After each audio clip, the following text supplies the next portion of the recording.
তীব্র গরমে আমাদের সবার প্রাণ প্রায় এখন উষ্ণাগত।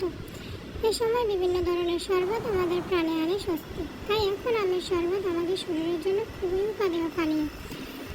ঝটপট আপনার প্রিয়জনদের জন্য বানান এই টক ঝাল মিষ্টি শরবত এবং ঠান্ডা করুন নিজের এবং সবার কলিজা।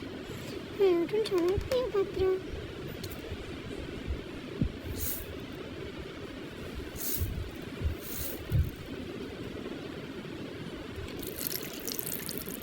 এখানে ঝাল মিষ্টি এবং লবণটা আপনারা আপনাদের স্বাদ মতো ব্যবহার করবেন। আমি আমার পছন্দ মতো ব্যবহার করেছি। আর থিকনেসটাও নিজেদের পছন্দ মতোই রাখবেন।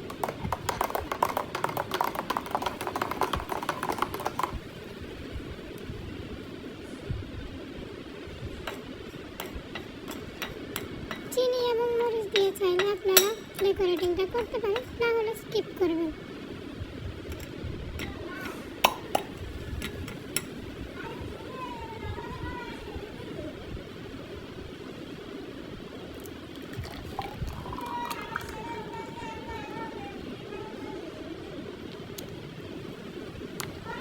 কলিজা জোড়ানো আমের শরবত।